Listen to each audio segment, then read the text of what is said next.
All right. So that should be live. So we should be. Ba-da-da-da-da. Ready to go. It says waiting. Let's see if it pops up.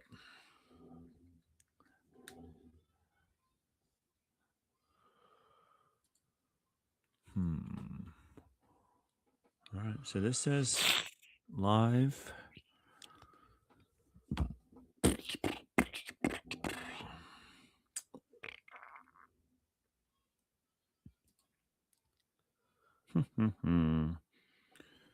All right. Oh, so there we go. Should be live. Yay. Whoop, So we should woo. be. Ready to go. Good. Okay. Perfect.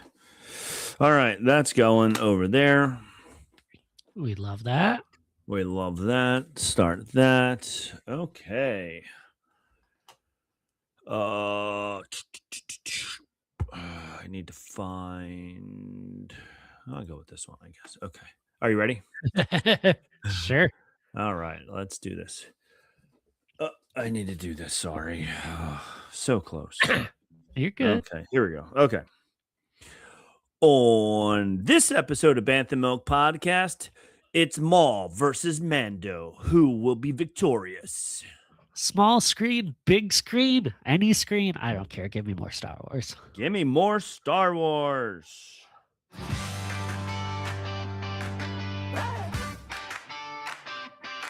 It's the Bantha Milk Podcast.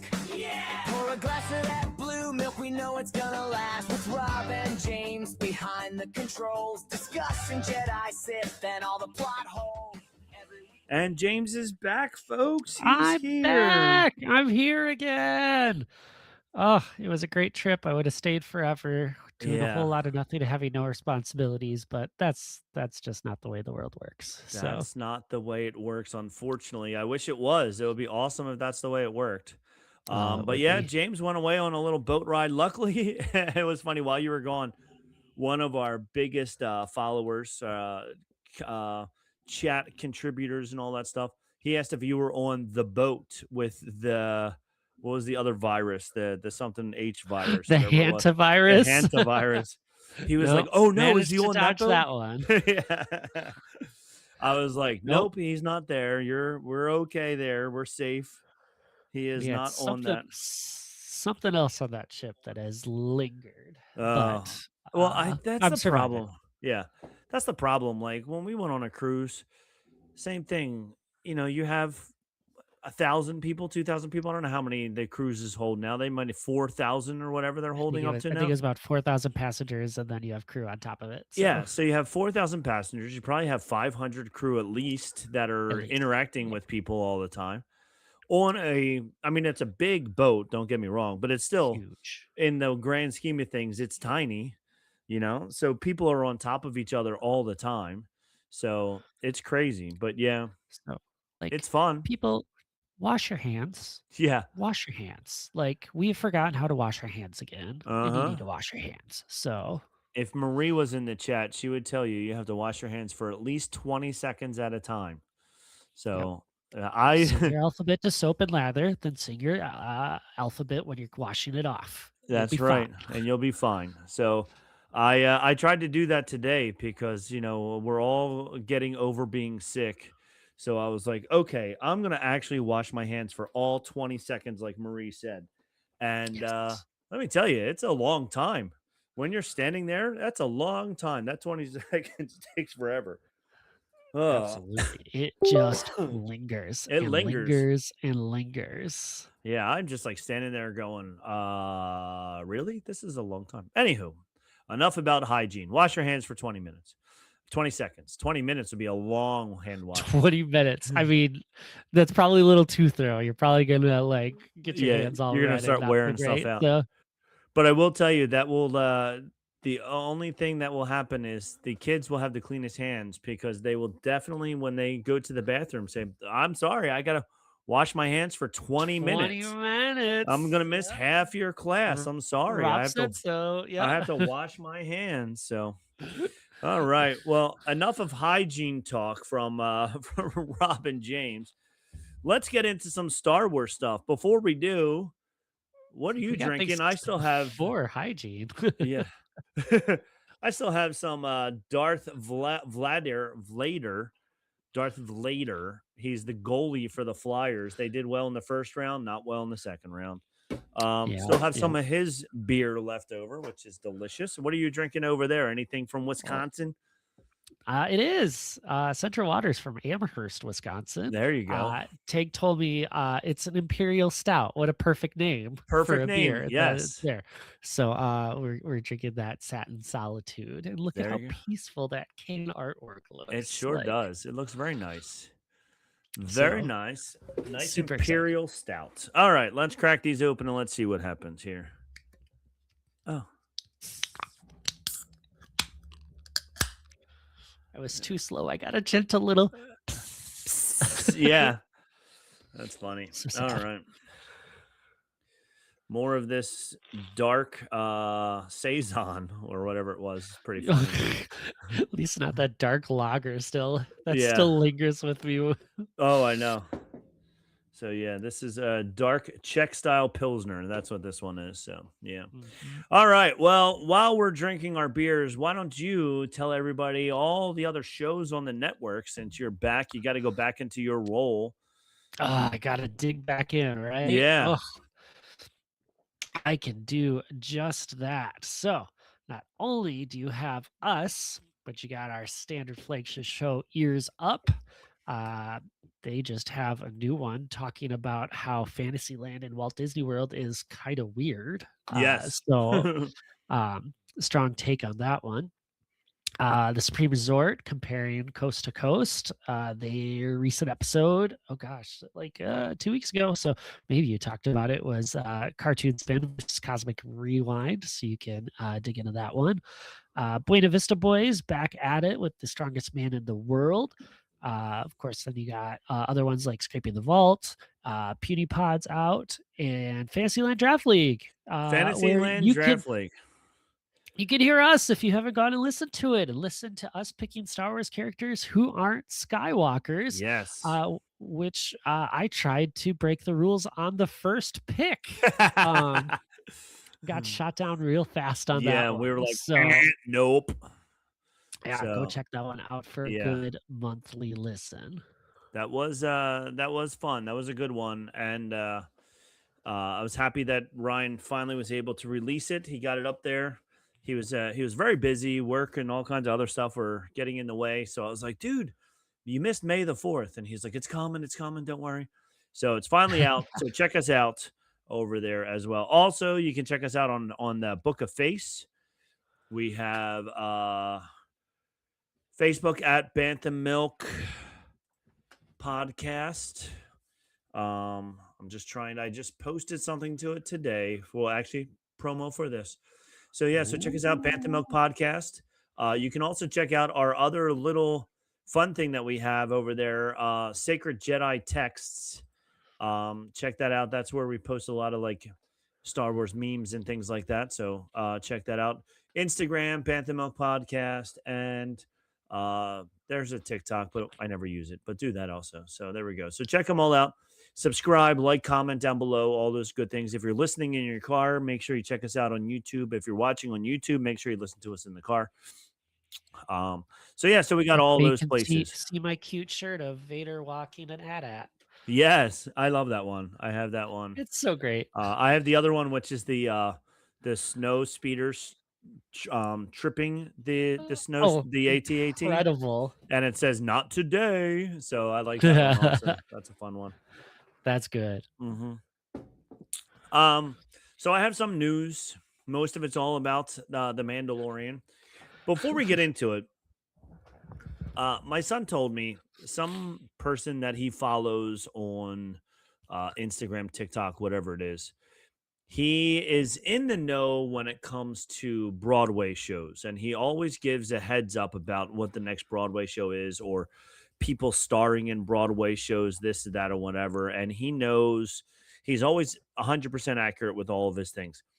He posted a thing that said he hears and he knows for a fact that Christopher Nolan is going to be directing a Star Wars trilogy. And then I Googled it. There is nothing out there that says that this is going to happen. Everything actually says Christopher Nolan says he doesn't want to touch Star Wars because the fans are so crazy that he doesn't even want to get into Star Wars. So I don't know if that is true or not. I don't know if you heard anything. But I I have not, and let okay. me tell you, I was afraid as you were going down that explanation of, like, Star Wars the musical was gonna show up or something, and I'm like, I I love musicals and Broadway and all of that good stuff, but I'm like, I can't see, like, Luke Skywalker just breaking out into song randomly, like, Song and dance to be dancing with the lightsaber battle. But so he did. There are rumors of that, and there was an actually a Star Wars musical in the '70s or late '70s, early '80s. Um, okay. there was a Star Wars musical. Okay, well, Um, while you dig that up, Christopher Nolan would be super interesting. I love what he did with his Dark Knight trilogy. yes. The Dark Knight, easily one of my favorite movies I've ever watched, and especially saying that as like a superhero movie. Like he just did such an incredible job. Obviously, the acting was absolutely incredible. Heath Ledger, rest in peace. Like Hmm. iconic Joker. Like obviously, me being a little bit younger, I don't have all of that history with like is it Caesar Romano, um, and just the other ones that are out there. But it's like, man, that film can just last forever and just keep on going. So I think that would be a really interesting take on the Star Wars universe. But I would not be surprised if he holds true of like I don't want to touch it. And I think kind of the Yeah. recent film stuff might Yeah, show. and that's what the all the things that I was seeing all said that he said I don't want to touch it. I think it would be. He also liked more original content, and one of the other things it said as well. So I'm not sure, but it would be amazing if it's true. But I don't see it coming to fruition. So here's an article from the New York Public Library. The Star Wars musical that never was written in 2025, but it says, imagine a world in which Star Wars finds its way to the Great White Way. The archives at the New York Public Library for the Performing Arts contain evidence that the saga once had its sights set on Broadway. Within the Charles Strauss papers in the Music and Recording Sound Division is an unfinished script for Star Wars the Musical with covers dated March and June 1993. Oh gosh. The 84 Okay. page Okay. script. Stop. You're going to watch me die on camera here because I'm laughing so hard. Oh.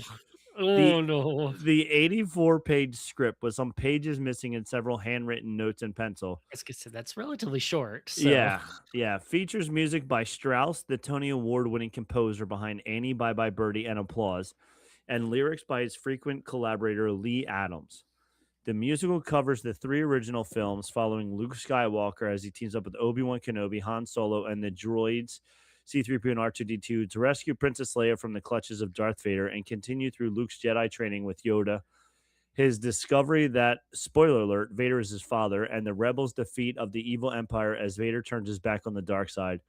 Lando Calrissian, the Ewoks, and even Luke and Leia's true relationship, another spoiler alert, they're twins, didn't make the first cut. Much of the dialogue is pulled directly from the films, including classic quotes like, I have a very bad feeling about this. Do or do not. There is no try. Search your feelings, Luke. You know it is to be true. And aren't you a little short for a stormtrooper? The script also promises dazzling effects in stagecraft, such as novas bursting before your eyes, their debris showering down upon a stage like a million fireflies, and literally 100 creatures all over the stage, most of them moving mannequins, some of them actors. So there you know, I was, I can I could just see the music from Annie being great. Like, just imagine Han Solo's opening, and you got all the little scoundrel kids just singing, yeah, "It's just a hard knock life for us." when they get to the Millennium Falcon, they're like, the sweeping song, they're like sweeping it up and all that stuff. Yeah, it'd be pretty fun. Yeah, yeah. And of course, Bye Bye Birdie. They're all just on the phone or force calling each other, right? Yeah, exactly. So I think thank goodness that never came to fruition because that would have been a little too Yeah. much. Yeah. Although I did predict Olivia's here. Hello, Olivia. Um, I did when they started. I have a couple of friends, and my son, like I said, he's a huge musical fan. And then a couple of friends that I work with are also huge musical fans and stuff. So I asked the one, this is going back 10 years now, probably even more. Um, like, why are all the New York City musicals now either like remakes of movies or like the Alanis Morissette musical, like where it's all like from a pop singer or something like that, whatever. Existing people that they fit into a musical, yeah. Yeah, and he Like, said, Mamma Mia did it, so it right, works, so but, it works. Yeah, so he said basically like the musicals are so expensive now that they want to make sure that they get people involved. Like people already know about it. They're not going to write something brand new and original like Hamilton was. It's too expensive to write something brand new if you don't know that somebody's going to come in. So it's much easier to do a Star Wars the musical. So I said we need to write the Back to the Future the musical. I'm like, it'll be awesome. And he laughed at me. And sure enough, 5 years later, what's on Broadway? Back to the Future the musical. So uh-huh. I could have been a musical writer, producer, director, but instead my person who I'm friends with who is musically inclined laughed at me, and now we're missing out on the millions of dollars we would have got from producing that. And the downfall is people say Back to the Future the musical is really good I because saw they it. heard It about was this. yeah. Oh, you saw it? I'm I so saw it. jealous. Yeah, I saw it. I saw it in Broad on New York and Broadway. So I will say this: it's really good because it's the exact script of Of Back to the course. Future. Yeah. So you know what's going to happen. The downfall was the songs weren't great. They tried to like shoehorn songs in Yeah. to make it a musical, obviously, and Yeah. they weren't great. So I was like, my favorite one was oh the waiter when they go back into the 50s, the waiter who becomes the mayor. Goldie. Yeah, Goldie, Mayor Goldie. He has a very inspirational song once Marty tells him, "Oh, you're the mayor," and he's like, "Mayor, I like that." And then he sings a whole like really inspirational song about like going for your dreams and stuff. To me, that was the best song in the musical. Was it bad? No. Was it fun? Yes. It was fun because you knew what was going to happen. And the car at the end, when they get in the car when they fly away into the future, was a very neat trick that they did. I still can't figure out. I didn't really spend too much time trying to figure out how they did it, but it turned all the way upside down and spun around all at the same time. So Which is pretty the cool. forklift truck that they had it attached to had all kinds of different things attached to it as well. So it was pretty cool. So it was neat. So Huh? I liked it. Did I say I have to go see it a second time? No. But was it fun once? Yeah, it was fun once. So I'll take it. we'll take it. So that's enough of that. So that's the Star Wars the musical is not coming to fruition. But what I do have is from USA Today. The first article: Can Star Wars find its way again? Here's how to fix the franchise. So before we get into that, let's go backwards a little bit because the weekend box office is in, and it's a little bit of mixed reviews. Worse Mandalorian than Solo. worse than Solo, worst box office gross in the Disney era. But at the same time, it also was the number one movie of the weekend in for Memorial Day weekend. So what I think about that, I didn't go until Sunday night, and the theater was probably three-quarters filled Sunday night. Um, oh, Olivia said this is an incredible hand washing update. Yes, it is, Olivia. 20 seconds, wash your hands. Wash your hands. But yeah, so I went Sunday night and it was only like three-quarters full.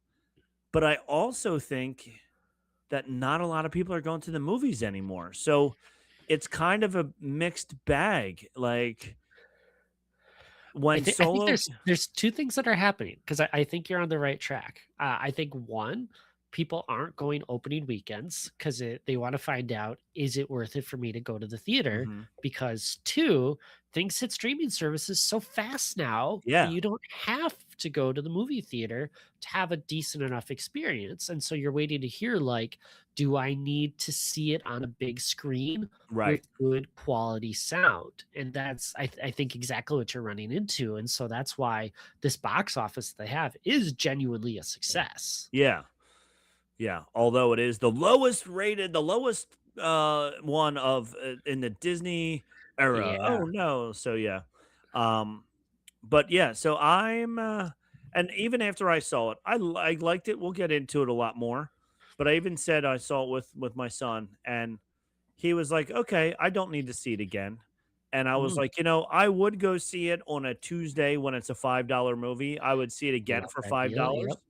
but I don't think I'm gonna go on a Saturday night when it's in 3D, when it's $23 for a ticket to see it on in 3D or something like that on a Saturday night. Things are expensive in Jersey.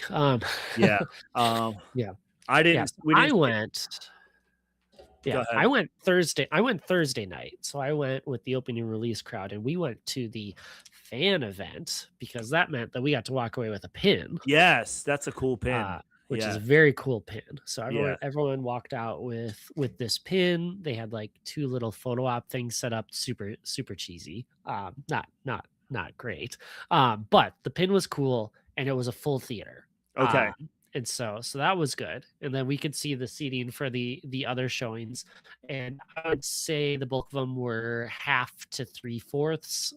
One of the showings, one of the later ones, those was only about a third. And so this is, your Thursday opening night of that crowd that's kind of going in. Yeah. And so like exactly what you're saying, I feel like is kind of what was hitting true. I was even browsing up. So we have an IMAX theater an hour and a half away from us. Okay. And there were showings of that had like 2 tickets sold. And it was like Wow. the Yeah. next day or the same day. And I'm like, these IMAX theaters are huge. Yeah. And it was just kind of this mixed bag of how many people were going to it. Now, would this movie have been cool in IMAX? I think so. I think so.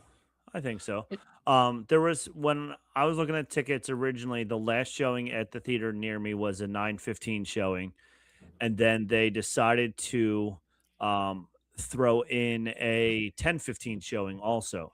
oh, okay. I looked at the 10:15 showing, same thing. It was like empty. There was like 3 seats there.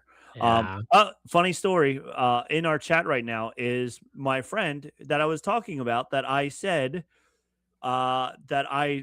we should write Back to the Future the musical together. He just popped into the Yes. chat. How ironic is that? He said Ah, he what just got back. timing. What timing? Yeah, he said he just got back from seeing Mandalorian again. Half price tickets at AMC Tuesdays and Wednesdays. So I think you're going to probably find a lot of people go on Tuesday and Wednesday because it's half price. Yep. Um, Yep. Now I just pulled up for tomorrow to see how much the tickets actually are in Prime 3D, which is the best of the best at this theater. For an adult ticket, it is $23.49 if you want to watch it in 3D and Prime tickets. 3D. Okay. Yeah. My theater only has a 4:30 showing of this in 3D tomorrow. And my ticket would be 1741. Wow. So, It's cheaper for me to drive to Wisconsin and see it in Wisconsin. Nope, I take that back. Not as gas prices. no, not with gas prices No. today. Yep. So yeah, so seeing it again on a Tuesday or Wednesday, I think is the trick to go see it at half price. You could even see the 3D was even half price. Once you buy the tickets, it'll cut it down Mhm. from the $23 down to half price. Absolutely. So so yeah, We have a 10 p.m. showing tonight, and there are 2 tickets 2 sold. tickets sold for 10 p.m. on a Tuesday. I mean, terrible timing on a Tuesday, Yes. right? So Because everybody has to go to work on a Wednesday. So yeah, so Mandalorian and yeah. Grogu wins Memorial Day, but at the same time, is the worst. But it opened to 167 million worldwide and 98 million 4-day US. Also, they also did it. I felt like it was like watching the TV series.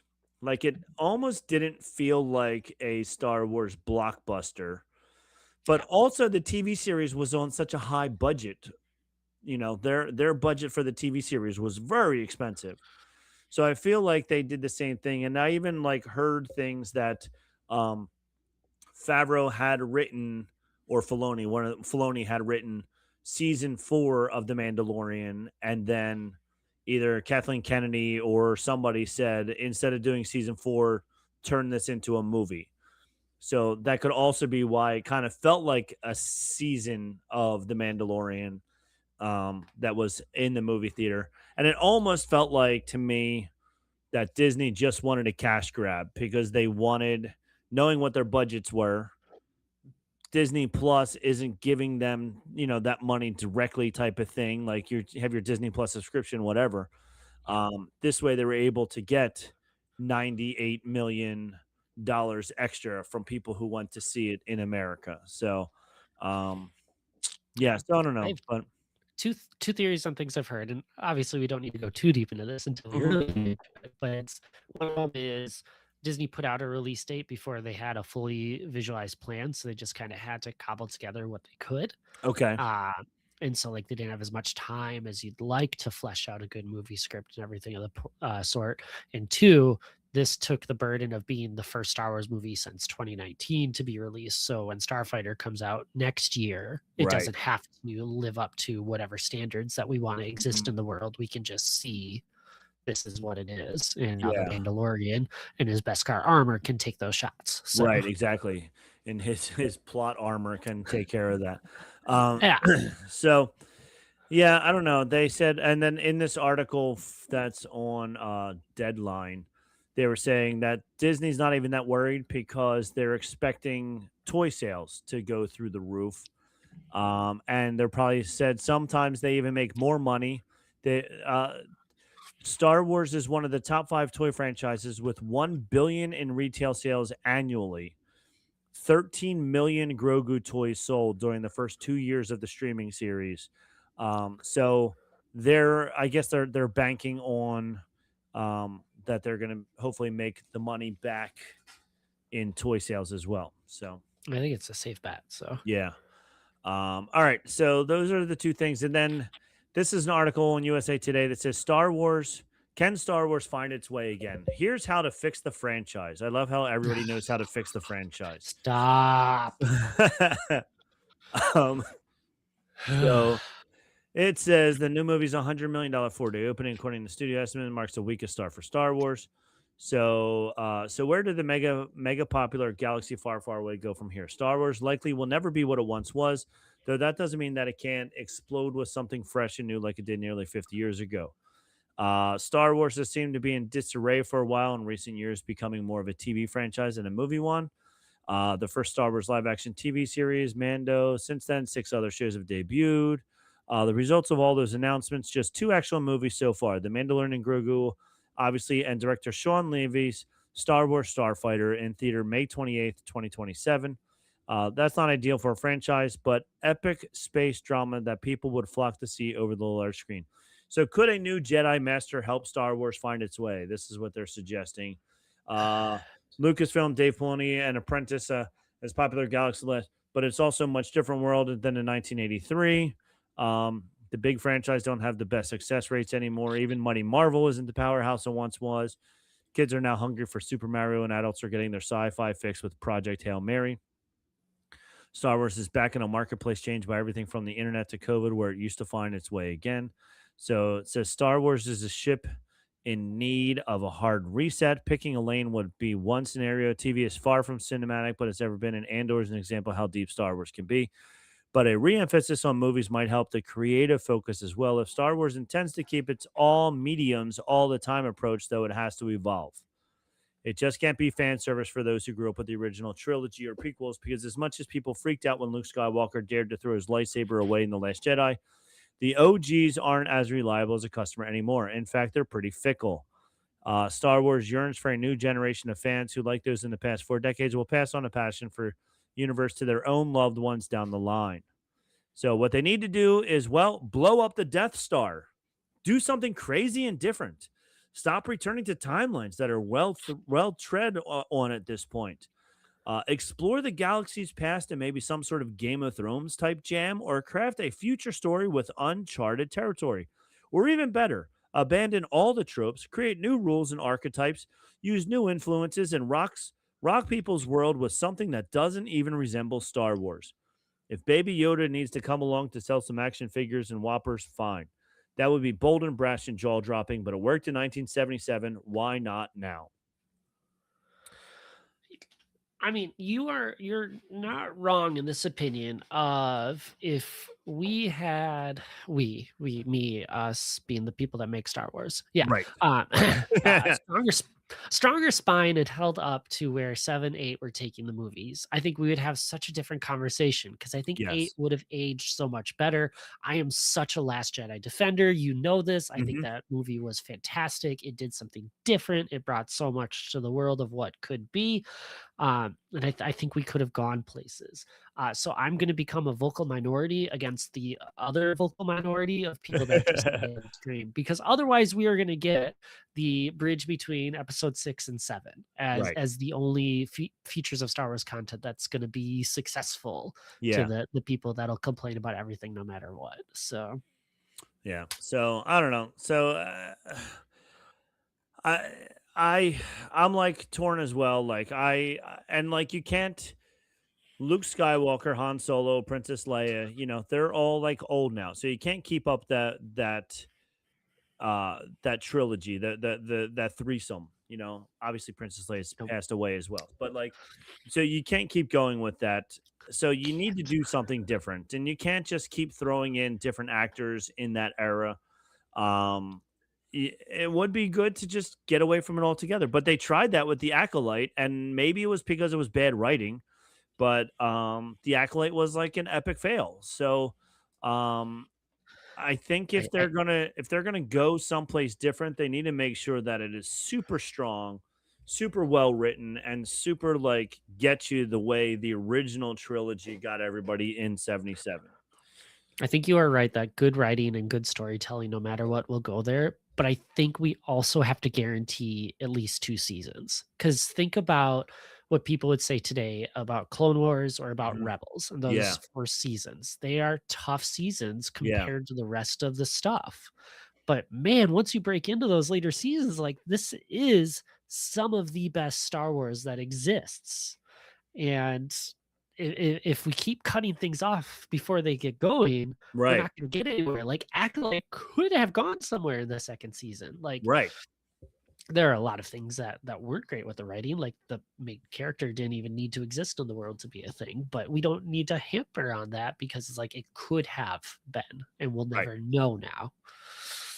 Yeah. So, um, yeah, I agree. Like we need to give everything time to develop um, but whatever. We'll see. We'll see what they decide, and I think everybody is so afraid to make a decision because everybody's afraid that they're going to make something bad. Like, oh, is Mando going to be good or is it going to be bad? And instead of just like sitting down, writing the best thing that you can write, making it the best thing that you can, and then saying, "Hey, this is it. We put everything into this, and this is it." So I don't know, whatever. We'll see. But that's enough of the news. Do you have a after all that? Do you have any other news? By the way, did you hear anything other than the fact that Mm, um nope. that Everything was box Mando office box based. office space? Yeah, Everything was box office. So, yep. yeah. So everything I saw. Oh, the other thing that I did see. This is fun. Suddenly my Instagram feed is blowing up with people who are building their own lightsaber hilts from parts in Home Depot. I know What? yeah, I think you're not on Instagram, right? You don't do any of that No, social media stuff? Okay. no, I have So yeah, gotten away from it. so suddenly today I had at least 12 different people that showed up in my feed today that were going into the plumbing section, and it was mostly just a whole bunch of washers actually is what they were doing. But they started with a really long bolt, like an 8-inch long, quarter-inch bolt, and then they just started finding pieces that they could all stack on top of it to make it look like Luke Skywalker's lightsaber. Or one guy even made his own Darth Maul two-piece lightsaber that he even was able to stick together and all kinds of stuff like that. Um, it's Okay. a neat concept. I like it. They look similar. I will say that. Even the best ones look similar, but they still look handmade, and they're they're not there's no place to attach an actual lightsaber blade or anything like that to it. So if you want to Okay. have a wall of hilts, then that's fine. And if you want some in there that are handmade, homemade hilts that are, Home Depot things, it's pretty cool. I But mean, like, that's really cool. yeah. So, So it is neat and it is fun. And my daughter was like, okay, so when are you gonna do it? And I was like, well, 20 years ago, my friend Tom, who's been on the show before, he and I actually made our own lightsabers because we went into Photoshop. We like recorded ourselves having a lightsaber battle. And then absolutely, and then yep. I went into Photoshop and I hand drew on every single frame a glowing line over top of our lightsabers so that it looked like, Wow. yeah, it was only like a 2-minute clip, so it was, whatever, 30 frames a second for, That's whatever. still a lot of It frames. was a lot of frames, but it wasn't, an amazing amount. But it was fun. And so I made that like 20 years ago, but it wasn't, screen accurate one. It was just like a bunch of big Uh, metal pipes that I could stick a broomstick handle into so that we could incredible. we could bash each other with broomstick handles. Um, but yeah, it was a lot of fun, and I I probably, me being the type of person that I am, I will probably stop by a Home Depot and start putting together my own lightsaber and take all of these washers and metal pieces up to the counter and have the lady or the man at the counter be like, "Ugh," because they have to look up each Yep, yep, number and be like, "Doop, doop, doop, doop." So, yeah, yeah. Tom said rotoscoping. That's what we were doing on the thing, I think, is we were drawing. We literally Because if drew. you're like rotoscoping would be cutting you out of it. Yeah. Yeah, So yeah, like, then, I literally drew lines on every single frame. It was so much fun.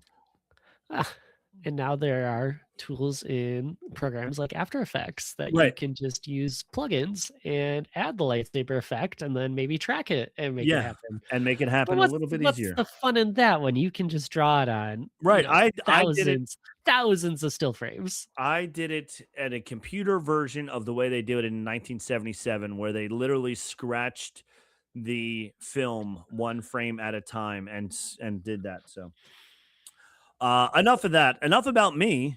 Um, do you have a Jedi of the week?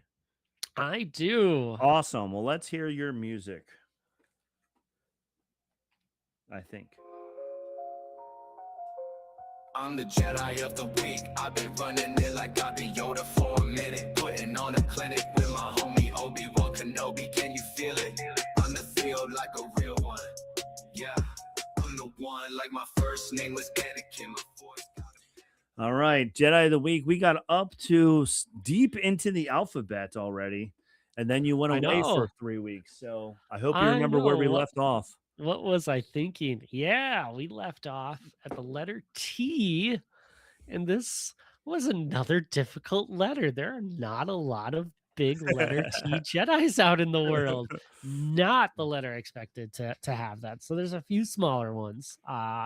But there was an absolute perfect one for tonight. So Okay. obviously it disappeared for a reason. Since we're talking Mandalorian and Grogu, we are gonna spotlight, and I am gonna get the first name wrong probably. I believe it's Ter Vizsla. Oh, okay. Tarre. Okay.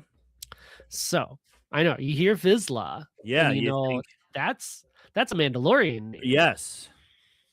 So he walked both worlds. He became a Jedi and a Mandalorian, which crazy. So he's like, um, uh, I don't remember, it's 1,000 years or a millennium before the whole Skywalker saga. It was a Okay. long time ago, and Jedi, Mandalorians, bitter enemies, etc., etc. And so him getting inducted in the Jedi Order, huge deal. And so he had to figure out how to kind of blend the both worlds. And he did that by creating the dark saber. He is the one that started all of this. So Nice. we don't have, that traditional cylindrical beam. It's got that flat black Mhm. blade that goes with it.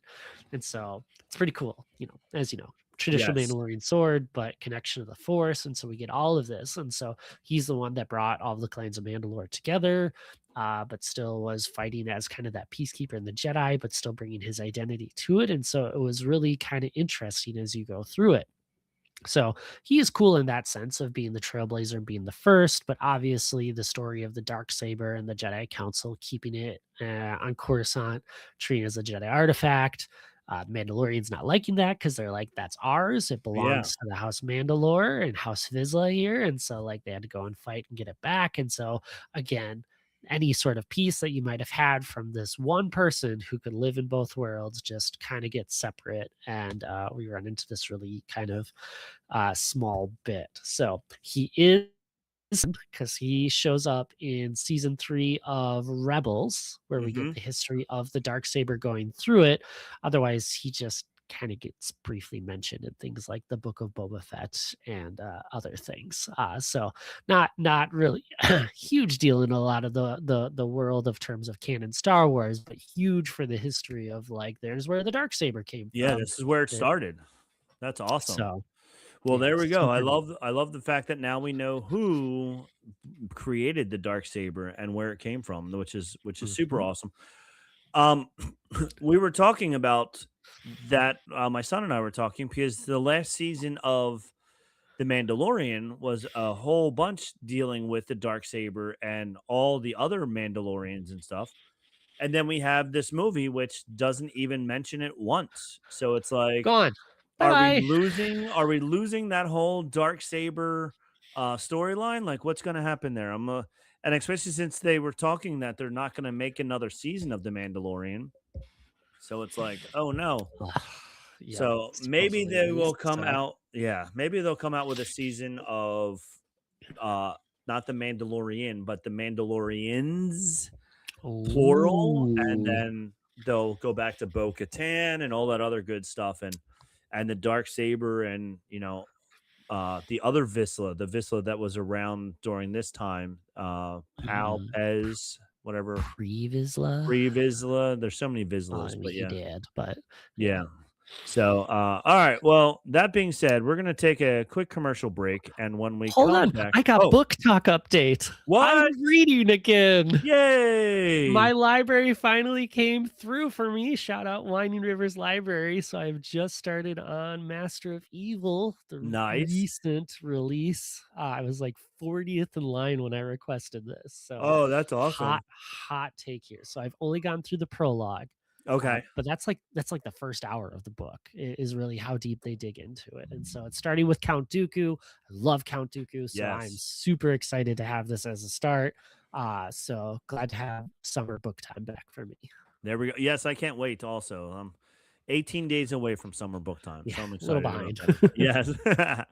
All right. Well, now that book talk is over, Whew, now we're sorry, gonna I had to take a sneak it quick. in. Now, see, I can't laugh. For some reason, it's still there. I'm Whatever. sorry. I'll stop being funny. Stop being funny. All right, we're gonna take a commercial break while I try and get my voice back or something like this. Whatever's going on here, I need to go wash my hands. I think for 20 seconds. All right, we'll be right back. Oh my goodness. All right. And we're back. I hope everybody washed their hands while they were out because it's very important that you do that for at least 20 seconds at a time while you were It's listening dude, to that just wonderful commercial. every ad break you hear or watch, just go wash your hands. Yep. Mhm. Great way to live life. Yep. It is a great way to live life. Okay, so now it's time for the important part of the show, which is our Maul versus Mando discussion. So you were here. I also want to throw a big thank you out to Ken, who filled in for you while you were gone. Yes, Um, thank you. I also want to Would know Ken. Ken was dropping little secrets. He was going to do something big and awesome, and we need to get him back to find out what this big and awesome thing is yeah. that he did because I have a feeling it had something to do with he's in a couple of costuming clubs. The 501st. I think he's in one of the Mando Mercs group as well. So I don't know if he was shooting a commercial or something or whatever, Cool. but yeah, I know he did over the weekend. He told us on the last show that he was going to be performing at the movie theater near his house. They were going to be going up and cosplaying as everybody was buying tickets and all that good stuff. That's Um, cool. I think when Tom and I saw the last movie 9 years ago, there was a somebody dressed as a Jawa, which was really cool. The costume was awesome. The brown robe, they had like black cloth over their face and like the orange glowing eyes. They looked really, I really was gonna say, cool. do the eyes light up? That's Yeah, cool. the eyes lit up. They were awesome. The Oh, only problem so was cool. they were like 5'5". So it was Oh, the world's tallest Jawa. It was interesting, but yeah, but other than that, there was a couple other people there. It was fun. But when I went Sunday night, there was nobody cosplaying on Sunday night. They might have been there Thursday night. I don't know if Tom's still listening. If let us know if you saw anybody cosplaying when you went. He went on Thursday night also. we didn't have anyone dress up as that. You didn't I have any. did dress up as a Jawa for Halloween in middle school, though. I There you was go. also a very tall Jawa at that point. Everyone kept asking me if I was a priest. So, You're like, yes, I'm a priest with glowing orange eyes. yeah. I mean, my eyes didn't glow. Right. But you were wearing the I didn't have brown that robe. kind of budget. They thought you were a not a priest. What's the other ones? The a monk. Like a The monk. monks in the brown, yeah, Yeah. brown monk, yeah. I had the brown robes, I had the black mask, and I had Yeah. yellow things like stitched on just below where my eyes are so I Oh, could still so you see. can still see? So I'm like, I did a pretty good job with it, Yeah. but Yeah. everyone kind of skipped the part of like my face or just assuming the yellow eyes were because I was tired. You were I tired? You don't were think they were thinking tired. about Yeah. jaundice at that point in time. So You were tired. Oh, yeah. You were a priest with jaundice. Um, yeah, need to Tom get the said that. sun. Yeah, Tom said nobody was there Thursday night either. He said it was boring. Yeah. So yeah. All right.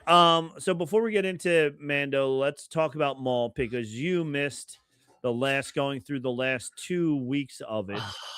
I did, and Yeah, I'll try to keep it short. yeah, I'll try.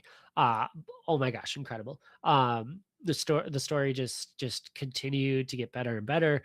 There are so many great things that happen. I loved chapter 7 where they are on the run, that they've made these inquisitors cool again as they kind of went through it. Like the yeah. lightsaber battle was awesome.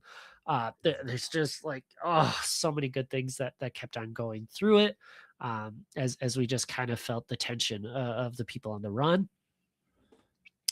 Chapter 8 was great as well, as we kind of just went through Maul digging back into his struggles again. You spent a lot of time with Devin and Lawson and everyone trying to figure out all of that.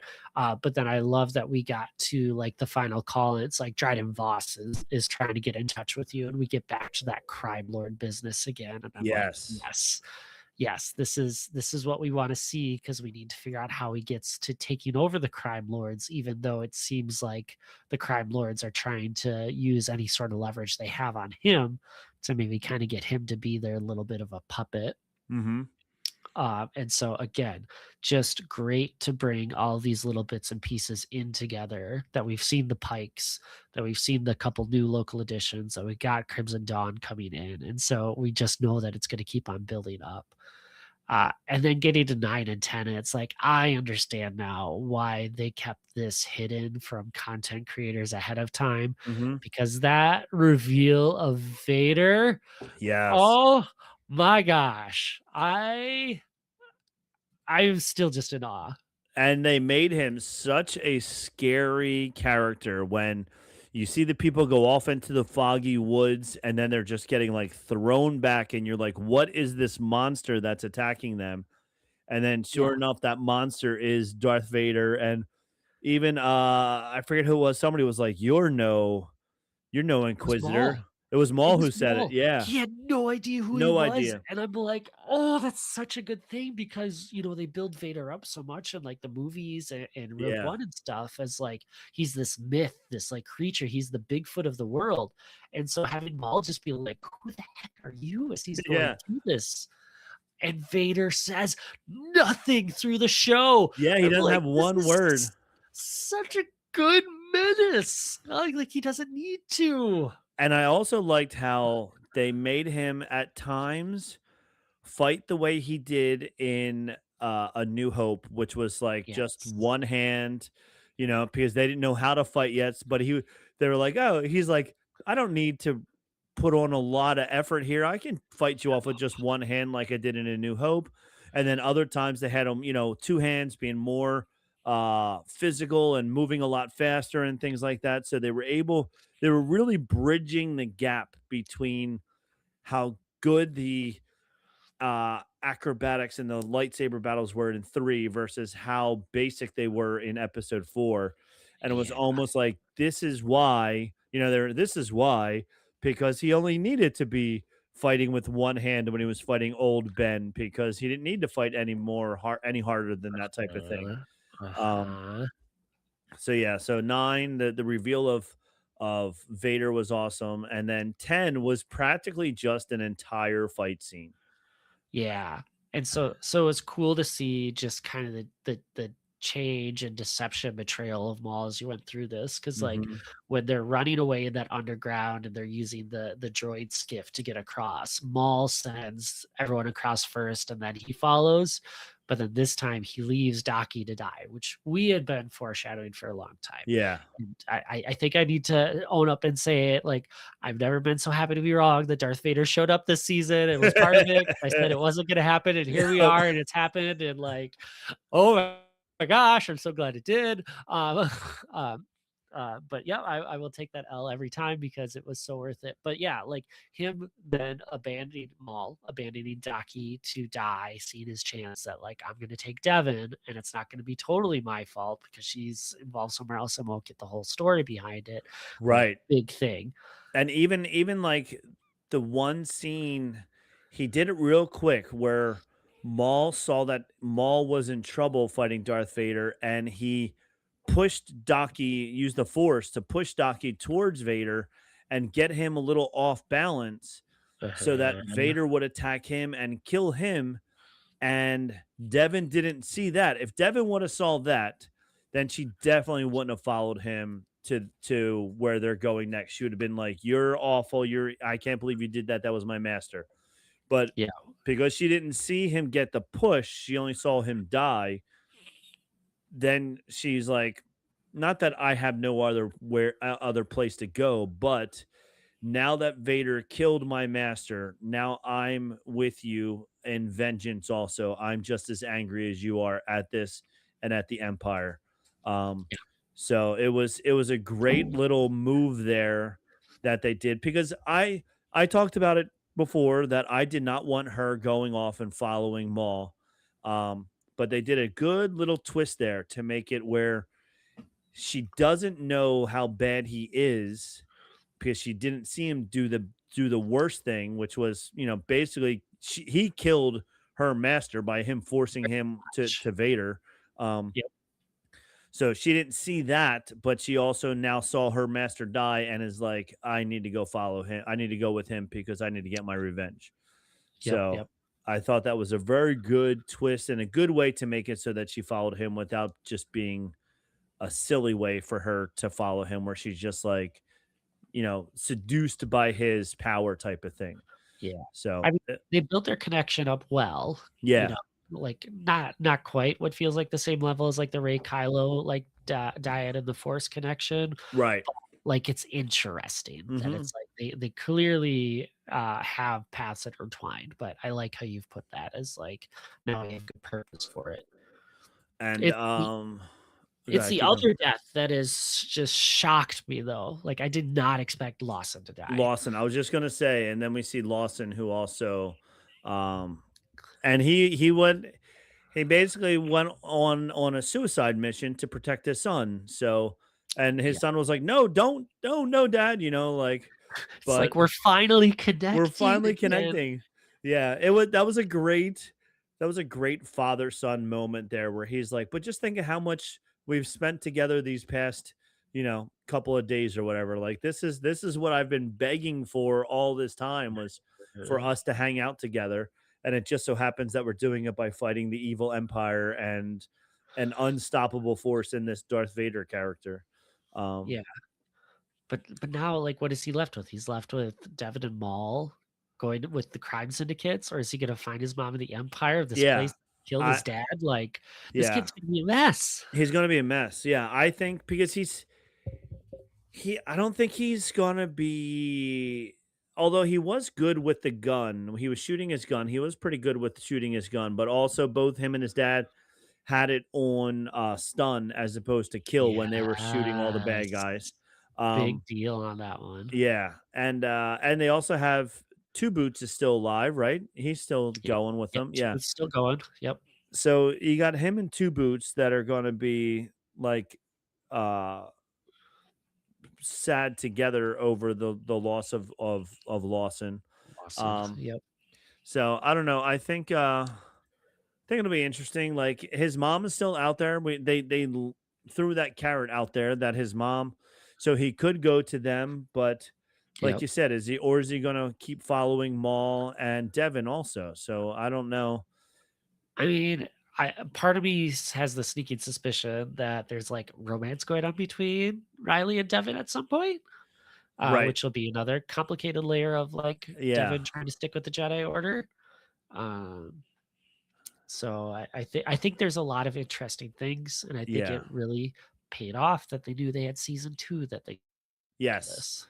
Yeah, so they knew that they could take it to a point and leave it there and let us talk about it for a year and a half until season 2 is able to be released. So, um, now I question. enjoyed too Ooh, go ahead. Okay, no, go ahead. What were we gonna say? You enjoyed? I enjoyed a lot of the online banter when Mhm. like related when you were talking about the quote of Maul saying like you're no inquisitor of like did he deduce that he's like former Jedi or like full-fledged or just like a really lucky Sith Padawan? Like how much could he figure out that it's like former Jedi? Could he figure out it's like the chosen one, Anakin Skywalker? Right. Does he even know that one exists? Like Maul's so disconnected from the world that I'm Yeah. like super curious of like what he's figured out because he's become very smart is how they've built him up to be, that he's Yeah. become very perceptive on things. And so there's a lot of me that's wondering if in season 2 we get some like flashbacks or just kind of other awareness of what he's telling people of like who Vader is. Yeah. Yeah, because I don't think at this point, I don't think he knows that Vader is Anakin at this point. Yeah, I don't I think so think he's either. still very confused as to, although, Vader did allude to the fact that he's, a Sith or the Empire doesn't need Maul anymore type of thing. Like that was thrown out there. So I think he knows, but he might not know if he's a Jedi who went bad or what the deal is. So yeah, that'll be interesting to see where that goes in season 2. How much Maul and when Maul's able to figure those things out because, um, like you said, he is very intelligent in the series, which I do like a lot. Uh-huh. Um, Uh-huh. and it was fun. I felt like every episode did get better and better and better and better. And when you Big. when you left, we were like, oh, like is it going to keep getting better or not? And it did. And it all the way the Yep. final was a 9.7 rating on IMDb, and I think Rotten Tomatoes it had it as the highest rated Star Wars TV show or Star Wars animated show or something like that. So it definitely got the highest rating on Rotten Tomatoes as well, which is Yeah. awesome. And it's like, Um would it have been nice to have more Maul in the show? Probably it was named for him, but every time he was on screen, it was valuable and it felt like a treat. So like I was yeah. pretty okay with that. Yeah. I feel like that's definitely been one of the big criticisms. So Yeah, and I think also like the last 4 episodes, there was so much more of him on screen versus yeah. the beginning where we were doing all that, character building of who are all these characters and stuff like that. So, Yep. now my big question, Big what question. did you like better, Maul or Mandalorian and Grogu? Maul. Okay. That's a very short question. Yeah. Uh Mandalorian itself, I thought peaked in season 1. And Okay. even then it's still not my favorite Star Wars. The Western style and everything with it just isn't my favorite. I appreciate it for being very excellent for what it is. Okay. But I definitely enjoy a lot of the cartoons and animated stuff more. So Okay. Yeah, like I'm a huge Mandalorian fan. Oh yeah. I liked but all the early seasons, the first 2 seasons, I watched every episode 4 or 5 times during that opening week that it came out, and I've even gone back and rewatched the series a couple of times since then as well. Uh-huh. Um, so I'm a huge Mandalorian fan. Uh, like I said, Tom saw it first, and he didn't want to give away any spoilers, but once I saw it, or even like leading up to me seeing it, he said that it felt more like the TV series than it did a blockbuster movie, and Yes. and I felt the same way. Like you could, excuse me, you could even see um throughout the movie where there would be like chapter breaks, Clean like breaks. Yeah, they clean had clean breaks. story, like, segments of, like, this Yeah, 24 minutes is an episode, this 24 minutes is an episode. yeah.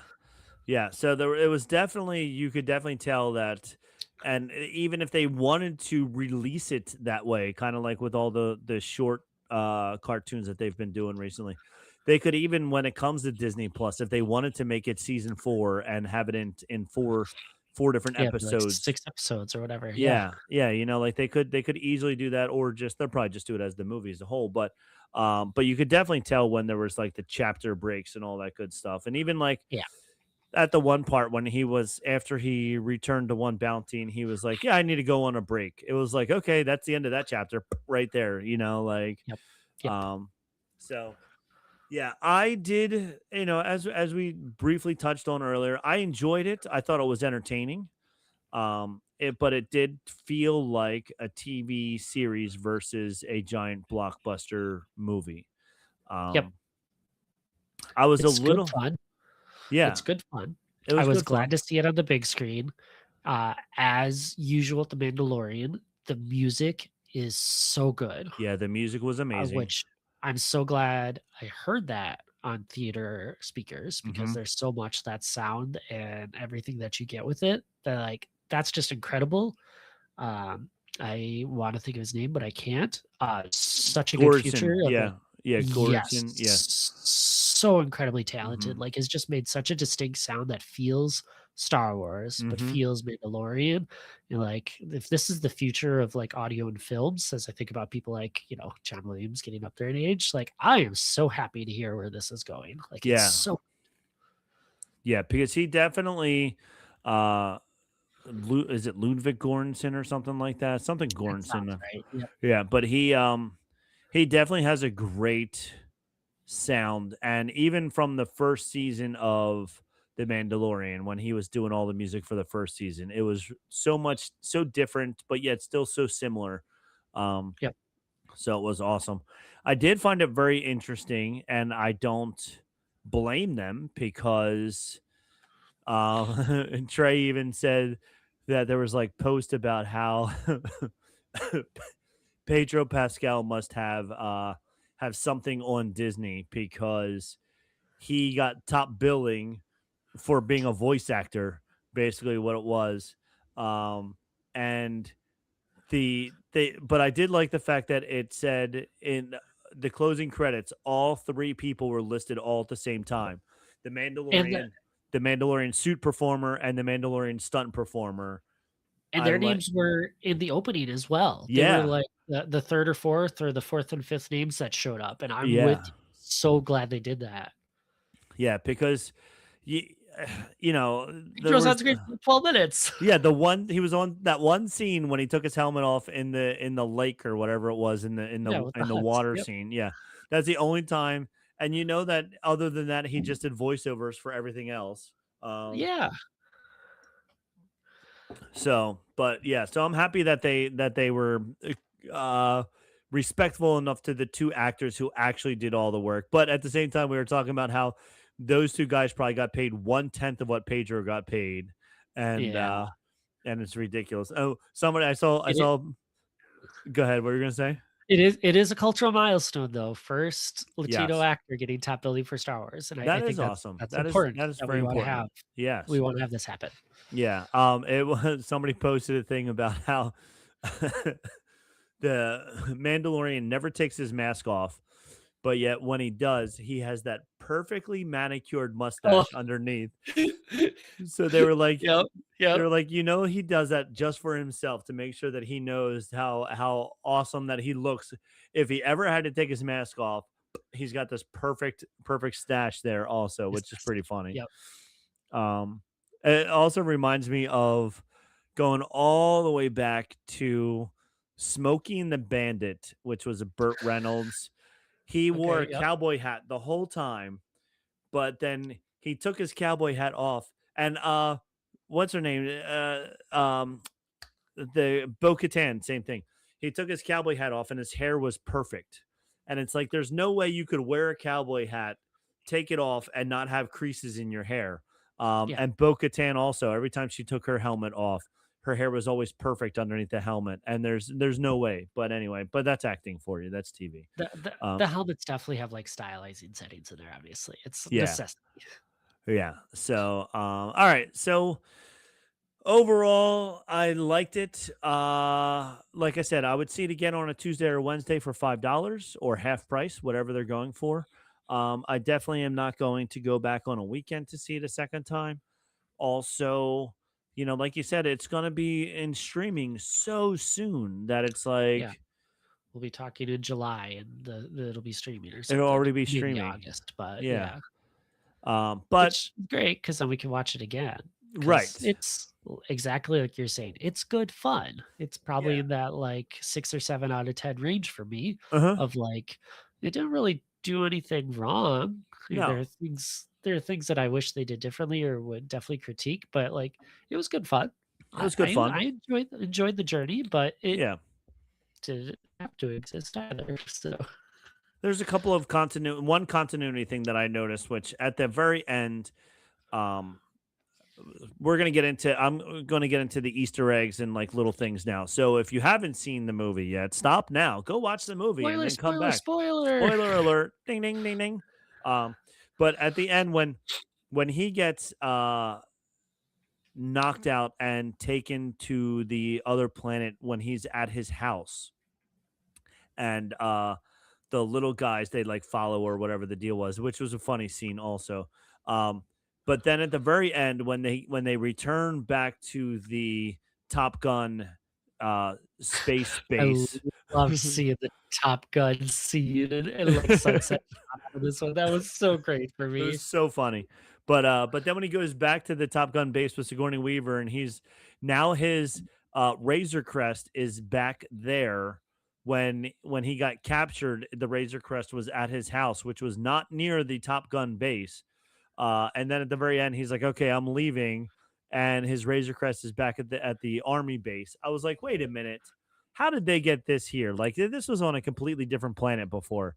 But yeah, every once in a while, there's little continuity things, but who knows? But anyway, all right. So I have from comicbook.com 38 Easter eggs from the Mandalorian and Grogu. So once again, if you didn't see it, here's some Easter eggs. So stop recording, stop listening now if you want to watch it before finding out any of these Easter eggs. But Yep. um, 38. The Mandalorian and Grogu may be heading to a familiar planet. In the very beginning, they're on the snow planet. Some people think that the snow planet was Hoth, and some suggest that it's Grand Moff Tarkin's homeworld of Uridu. That said, the Redo, I views believe. Uridu correspond with Pagadon, the ice planet Din Djarin visited in the Mandalorian premiere in the show's opening scene. So they're saying that they went back to that planet that he saw in season 1 of The Mandalorian. Which is fascinating because this is, like, one of the few biomes where it's like there's multiple of these. Because I Yes. remember in, like, Star Wars Battlefront, there was a planet that was icy that was called Renvar as well, and so I'm like, they could be anywhere, It could be anywhere. but Yeah. maybe we're digging back into that Super Bowl ad where they were pulling the Tauntauns on display, and it's like they're on that planet, They're on that whatever it planet. I love that Super could be Bowl ad, by the Hoth. way. So Yeah. it's so good. I thought it was so good. Everybody hated it because it gave us nothing, but I thought it was a great Super Bowl ad. I thought it was awesome. And now we know it gave us something. They opened on a snow planet. That's Yeah. where they were. So obviously, that's how they got That's to the Imperial base. that's So right. That's how they got there. So, number 37, the Imperial Shadow Council. The Oh, Mandalorian yeah. season 3 revealed the Imperial remnant forces were secretly coordinating in a so-called Shadow Council.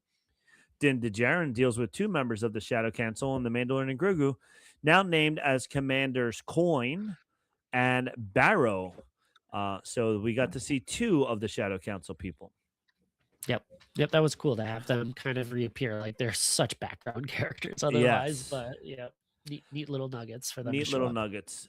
36, an Imperial snowtrooper at last. Imperial snowtroopers were last seen in The Empire Strikes Back, but we've never seen their full helmets before. Their lower part was covered by white cloth. The Mandalorian and Grogu finally show us what the full Imperial snowtroopers design is. So we got to see underneath the cloth of their helmet there. It was, like, gray with a couple holes, it was kinda just weird. It was very weird. It was almost like they took two different helmets and put them together. But yeah. Yeah. Bring the Um cloth back. Bring the cloth back. Cover that back up. Yeah, Some guy you think you might have heard of him called Sam Witwer, also known as Maul. He yeah, voiced a snowtrooper. The voice actor for playing Maul in Clone Wars. He also has a habit of turning up in live action, and here he plays an Imperial stormtrooper. Attentive viewers will recognize his tone. that's Um, cool. yep, 34 mouse droids. Mouse droids are ubiquitous in Star Wars. Surprisingly, it took Star Wars until 2024 to explain what they do. The Mandalorian season 3 reveals they're mainly used for security. Appropriately, then this one is sent to pass on an alert to call Imperial reinforcements as it's intercepted by Grogu, which is pretty funny. Yep, that was cool. AT-ATs and AT-RTs, or AT-ATs and AT-RITs. RITs. The AT-ATs are back, and even in a snowy environment, a perfect homage to The Empire Strikes Back. Din Djarin successfully takes out three of them in a short order after pursuing Commander Barrow in an AT-RT. This is vintage Clone Wars equipment introduced in Revenge of the Sith. The AT-RT was interesting, and it was funny. Even like going way back to '86 when they first introduced the AT-ATs or the AT-ATs, they talked about how they looked at how elephants walked and used elephants walking as their model That's cool. for the AT-ATs. And they definitely look like elephants walking on that. Like I could see like in India, I guess, as they're walking through the mountains with all this, Yeah. that's what it totally looked Those like to follow me. narrow paths. I Yeah. had a really hard time with the ATRT going downhill as well as it did. I'm Yeah, like, "That thing's just gonna fall over." it's Like, just gonna I fall s over. I saw the video this past week or 2 of the AI robot dancing and trying to get stop from just Falling in falling China. over. Yeah. Yeah. I'm Yeah. like, "We know the Empire's not spending more money than that, so No. that thing's just gonna collapse." So I had a really hard time with that Yeah, I did. scene. And I also didn't like that the animation was a little clunky to me as well. It looked like Yeah. they could have gone back over that a couple more times and made it a little bit better. But I like whatever. that they were, like, trying to blur it and make it feel like it was going fast as it went through things. I thought that was good, but, yeah, Yeah, there were things that's like they yeah, could have paused and thought. yeah. When he jumped down that mountain, that thing would have fallen and fallen into 1,000 pieces instead of just sliding down like it was surfing. Yeah. Yeah. Commander Barrow's INT-4 escape. INT-4 Kenner mini rig from the '80s. Favreau isn't lying when he says he's playing with his toys. So there's toys from the '80s, which was what he used as examples for, or as the objects for when he escaped from the Yeah, his little AT-AT. escape ship. Yeah. Yeah. Uh, all three, all three Din Djarin actors are credited at last, which is good. BD droids. We saw BD droids walking around Adelphia base. We Uh, love them! yeah, which was fun, and they pretty much did the same thing there that they do around Galaxy's Edge, which is just walk around aimlessly, but it was Yep. fun. So, Yep, I'll uh, take that as fan service. They'll show up and be useful at some point, but for now, just keep having them in movies. Let's get yeah, familiar with them. yeah. Let's get familiar with them first. Anthony Daniels was in it. The person that we all know as C3PO, but he played an air traffic controller droid on Now Hutta, continuing his streak as the Stan Lee cameo of Star Wars. That's pretty funny. Every movie. Yeah. The Ace of Staves. The Ace of Staves was Din Djarin is working with the New Republic, hunting Imperial warlords, assuming the New Republic is circulating a deck of Sabak cards, where the traditional designs have been replaced by warlords. Commander Coin is the missing Ace of Staves. This idea was first mentioned in Chuck Wendig's Aftermath trilogy, Star Wars Aftermath, yeah. which is set shortly after the original trilogy and leads up to the Battle of Jakku, at least 4 years before the Mandalorian and Grogu. Clearly, the cards are still being used. That's just so cool as a way to identify, like, who's still left in the world and what's the Yeah. last thing that we know of what they look like. So, you can pull together this deck of, like, I think it was, like, 75 cards of here are Uh the huh. people that we need to find, Yeah. and, like, then being like, "I'm gonna take out everyone in that deck." It's like, that's so dang cool, and, like, what a Yeah. great way to do it. Like, you can hide it as the deck of cards and just a box stuff so it doesn't look suspicious, So it doesn't, but it's yeah. just such a cool way to give bounties. Yep. 100%. 100%. Yeah.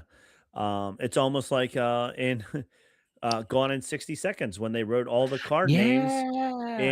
in soap on the wall that only used a black light. So yeah. But anyway. Yeah. Um Din Djarin is gifted with a new Razor Crest. That was a pretty cool Razor Crest. I did like how they threw it back to, he's like, "Oh, this is a vintage ship." And they were like, "Yeah, it's been restored back to original." As soon as he Just said the it's been restored factory back, reset it or whatever. Be yeah. like, "This is great." He's like, "Okay, we're gonna have to change all this." But yeah, this is a good starting point. So it's pretty funny. Yeah. There was I still don't necessarily love that we just, like, got to reset back to him having a Razor Crest, but it's fine. At least I'm probably spoiling it later that at least the other starfighter's still there. It's back on Navarro yes. with his mom, so Yes, and there was a image of some sort that we saw of a ship that was like, it looked like a Razor Crest with a starfighter on top of it. Like it looked like a much bigger ship. So okay.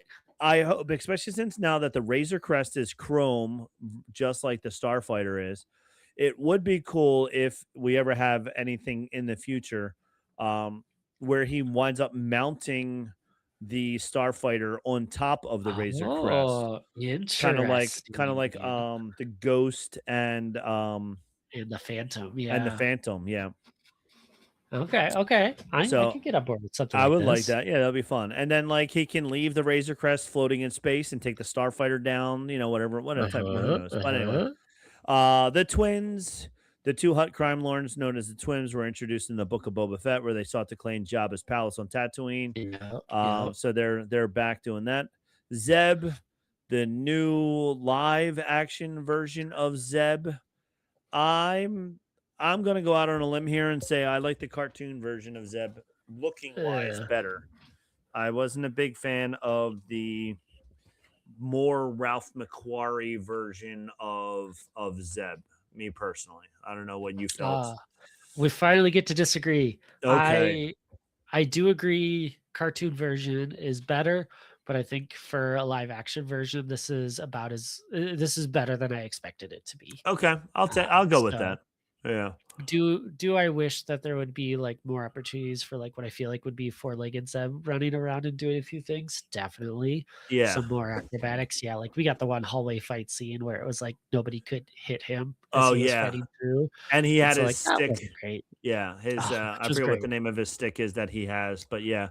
Yeah. So Yep. yeah, so that was good. And he was doing all the like using his feet to grab onto the walls and the ceiling and stuff like that and spinning all around.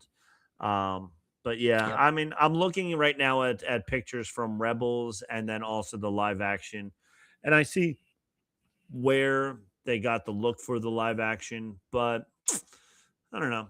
Still think I like the cartoon version a little better. Yep. That's just me. I can respect that. I was happy I to I see think him. this I think this was a good use of him. Like, Hmm. use an established character in a role where you need, like, a pilot or someone to go with him and do these things, but Right. it's not doing anything for Zeb. It's No. not changing the story, Nope. but you get another character in there. He can get a Yeah. little screen time too. Like this is a very good borderline fan service choice of like we needed someone, so let's use Zeb, who we've already kind of established, and we'll probably continue into some of the New Republic kind of stuff when that comes out too. So I was very Yeah. happy with that. Yes, I agree. I agree also. And I did like him. Don't get me wrong. I didn't like him. I did not Oh, like of him. course, of But course. yeah, yeah. All right. You Now you wanted Hutta. him to look different. I I wanted him to get look a that. little different. Yeah. Now Hutta. Going back to the planet where the homeworld of the Huts. So that was cool that we got to That see that. that planet looked gross and stinky, and I couldn't be more happy that it felt like that. Oh, yes. It was very much like and it was also kind of going back into Grogu making the little mud hut. It was very much like Yoda's planet of where did Yoda die on? What's that planet? Dagobah? Dagobah. Yeah, it looked a lot like Dagobah. Um, stinky, swampy, whatever. Um, Yeah. the Hutt stronghold is home to many Easter eggs, including the familiar crest of Jabba's family. The twins have hired a group called the Droid Gotra to guard them. A group who support droid rights and who serve as hired muscles for the Hutts and the Crimora Syndicate during the dark times of the Empire's reign. Most members of the Droid Gata hailed back to the Clone Wars using familiar Clone Wars era tech, such as the HH-87 Starfighter. I did like seeing how all of them looked just a little bit different. Like the battle Yep. droids had different paintings and stuff on them. They were a little bit more original than just all the typical clones and all that good stuff. The two giant droids that he was fighting was cool because it was stop motion. I did like, Stop motion. Yes, what a yeah, great use of it. they did do a lot. Avengers Hockey says that live action Zeb was done very well. So he did like live action Zeb. So he's with you on that one. Um, Yep, yep. but yeah, there was a lot of stop motion in there. I did like that. The droids Also, are interesting too, because like that's a call out that I think I remember from the Tarkin novel, mhm, of like the droid group that the Hutts had hired to help protect them. And so that was kind of nice, like again, nod yeah, to other existing material to yeah, give them some life and use what's out there. So yep, but then when we fought them, they were kind of chumps again compared to the Mandalorian. So it's yeah. like, who's actually valuable in this Right. world? Yeah. I mean, the stormtroopers. Once again, their armor is completely useless. These Useless. droids, other than the fact that there were so many of these droids were pretty easily. Inept.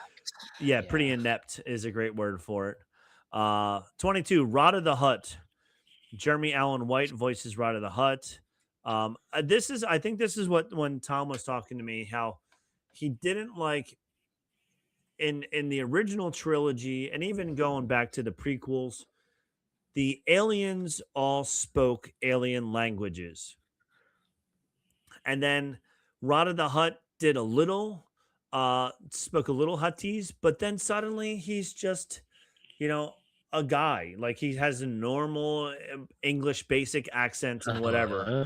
And it did take it out of me also. Like I did find it, I would have rather read subtitles the whole time that he was speaking Huttese than hearing him with like a guy with a New York accent talking here as this giant hut with all these muscles and stuff. I like that take, but don't think that's the right take in my opinion. Okay.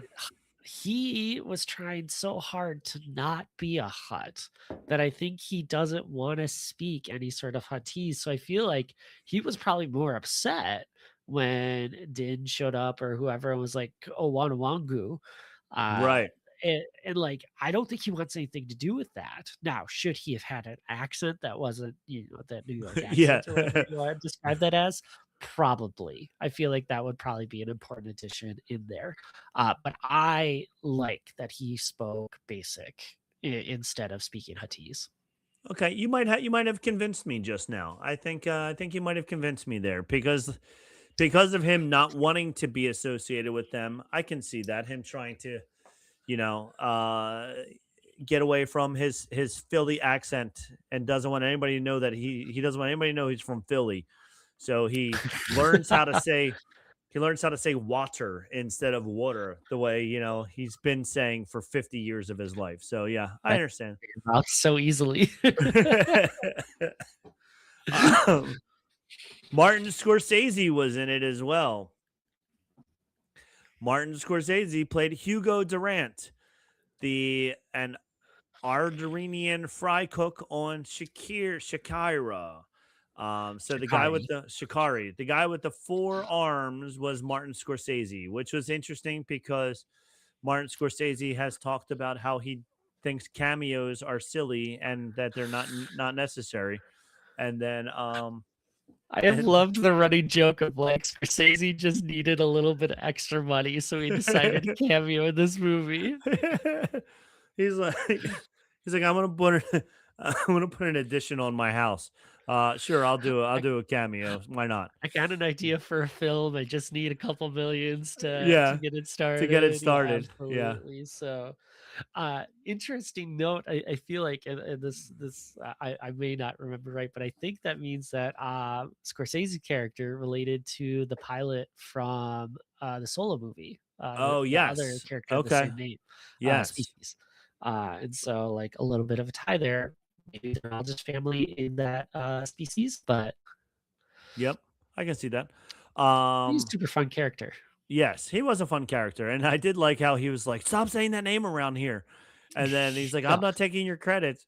And he was like, I need to find Rada the Hutt. He goes, oh, and he like takes all the credits before he could be like, just turn around. There's a poster it's of him right right over there. He's there. right there. So Yeah, that yep, was yep. pretty funny. Um, Fun tie-in too about him. I know you love talking about the Disney theme parks. The food that he makes for Grogu, they have something very similar oh to yeah, the that. popcorn. Yeah. Yeah, so the popcorn shows up, and Hmm. there's a sandwich that's similar with the meat and the blue, um, which in the Disney parks is onions, but might be like krill or something else. And then I don't remember what else is on it, but like there's something similar to that. So I am happy to see parks doing a good tie-in with a movie Yes. release at the same time. Yes. Because yeah, like you said, the popped grains, I believe they call it in Batu. Yeah. Um, Yeah. and that So stuff is there, let alone the merch. But just had to mention it. yes, very good. I forgot about that. I did read that somewhere else as well. Yes. Classic Star Wars creatures have become hunting prizes. Attentive viewers will spot some very familiar trophies along Lord Janu's prizes. His wall is decorated with the head of creatures such as the Wampa from Empire Strikes Back, as well as a Nexu and Reek from Attack of the Clones Arena Battle. Yeah. So that was There was a lot of creature heads. So I yes, like yes, I'm shocked with how many there are, but that's probably a lot of the things that he brings to the arena frequently to fight and then claims as little trophies. So I think that's really yes. cool. That was pretty cool. This is a funny one. Din Djarin gets his Luke Skywalker moment, and Rada is his Leia. Uh, the best moment in the movie is when Din visits Rada in the hut in his cell, and Rada's body language and dialogue is almost identical to Leia's in the scene in A New Hope when she's in the jail and she says, "You're a little small for a stormtrooper." So that's pretty funny. Some familiar names on Shikari. Shikari, including tribute to Carl Weathers. Uh, Yeah, there the was Weathers Arena or a whatever they called yeah, it it. said Weathers Apollo, which was That's it. written Arabesh. in Arabesh. Yeah, so that was nice. The Dejarik monsters, which was very fun because when he said he's going to be in a Dejarik battle, I was like, I know what that is, and Yeah, so I felt so cool knowing that one too. I'm I like, was they're like, bringing out all the monsters. they're bringing out all the monsters. So all the monsters that were on the Dejarik table, which was in the Millennium Falcon that Chewie plays really well, they were all of the monsters that he was battling in the last fight scene. So that was pretty cool. They Uh even had a moment where, like, the one that we see where the big monster picks up and drops the smaller monster uh-huh. happened in the fight. Happened in the I'm like, fight. "This is Yep. great. I love Yeah. this so much." Yeah. There was exactly like it was done in the holograph, which is really fun. Yeah. It Um, fit perfectly, it so sure did. It sure did. Din Djarin says, "I can bring you in warm, or I can bring you in cold," which was going back to the premiere episode. Uh, uh, a surprising reference to the acolyte. Din tells Zeb to make some heat of the moment adjustments to the Razor Crest as the group flees Shikari, and he protests he's not a menk the a mechanic. mechanic. This is one of the more surprising Easter eggs in the Mandalorian and Grogu because Mechnic Star Wars version of space mechanics were introduced in the Acolyte. So It's a that new goes name of the people that are taking droid jobs. yes. Uh, Yeah, so that was nice. I feel like that's just good continuity as they're kinda yeah. going through this one, so Uh, Coin will sing like a Yuzim.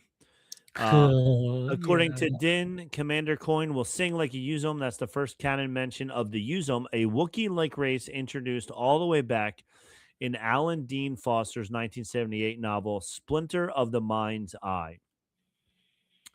The Jaren kept his two blurgs from way back in the season one, which was Th cool. this is now back in Navarro, and this is where I wanted the Carl Weathers tribute. Like, I wanted a statue of Greef Yes. Karga or something to Yeah. just have that there in the movie. I feel like we could have had that little moment of acknowledgement, and we just Even kind of blew past it. even when they did like a flyover of the city before he goes down to his little place off in the outsides, if there was just you could just see a statue as he flew over, that would have been really cool. That Yeah. would've been all we needed. Yep, just Yeah. something really nice. Like, fine, they gave him that Apollo Arena thing, whatever, but it's like you should have had it at Navarro where it would have actually made sense. Made a lot more sense. Yeah. Yeah. The return of the Anzillians. Is that how you say that? Oh, who doesn't love the Anzellans? Yeah, Yep. the Anzellans. Yeah. So they were fun. All are voiced by Shirley Henderson, who previously voiced Babu Frick. Amusingly, one of the Anzillians is named Minch, the name originally given to Yoda in the first draft of The Empire Strikes Back. Oh, that's fun. So, Yeah. she's such an interesting talent, like the actor, or yeah, the actor, because she's Moni Myrtle in the Harry Potter series, Oh, and right. Okay. she's like not that young when she's portraying Moni Myrtle, but still has that young look. And so it's Uh like, huh. dang, you are impressive range to go from like whiny Moni Myrtle to like these Anzellans and they're These kind of little like silly Anzellans. gibberish and everything. Like, They were so I funny. adore it. I They were loved great. They were great. I loved how like they were speaking, like you said, they were speaking gibberish, but then they would, get the you would definitely know exactly what they were about to say and things like that, which Yeah. was really, really funny. I did Couple like the words fact in that their it ship was so tiny also. was so good. I was shocked. Like, Tag was sitting next to me. He goes, they're gonna have a small ship, aren't they? It's like the first appearance of a small ship. It was so funny when Grogu's standing in the ship and he just looks like a monster in there. It was so Yeah. funny. Oh And then my when they god. when they take they take Tin and they go, "Here, we have a ship." And he looks at it, he's like, "Yeah, I can't get in there. No, no, thank you. No, thank you." Embo from the Clone Wars was the bounty hunter guy, which is pretty cool. Great, Bounty great hunter for who was for the frequent second. antagonist in the Clone Wars. So he was Yeah. good. He had a lot of good fight scenes with Mando in that. Uh, Used his hat in so many cool ways. yeah, He's living up to that bounty hunter hype that he should have as that yep. Kyuzo that he is. Like, it's great. Yep.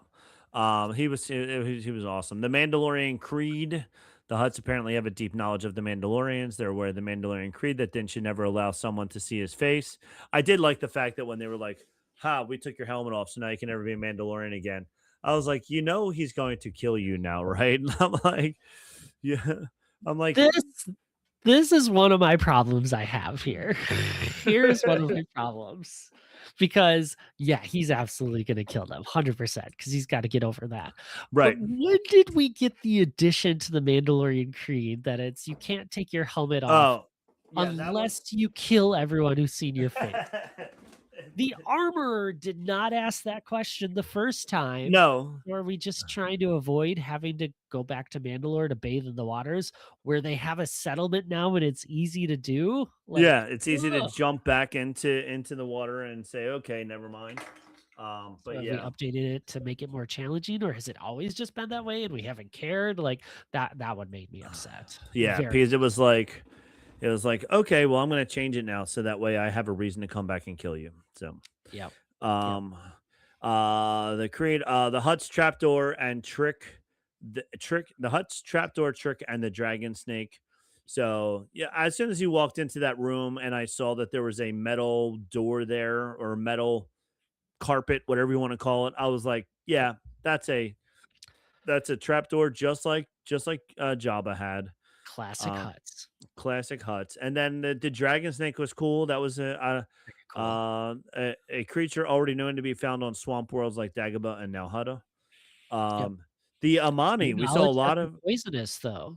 Had right. not heard No, that before. no. So I also thought when Grogu closed up the wound that he was going to get the poison take out the then, poison out. Yeah. but he didn't. And this is the thing that Trey had a problem with, which was as Din was there slowly dying, as Grogu's just wandering around, he just happens to find that one guy who lives in that hut way back in the middle of the swamp, who's just like sitting there and whatever. And that guy, as Grogu's there, the bounty hunters come to ask him if they've seen him, and they lead it into the fact that he's been poisoned and whatever. And then the guy is able to mix up something that saves him.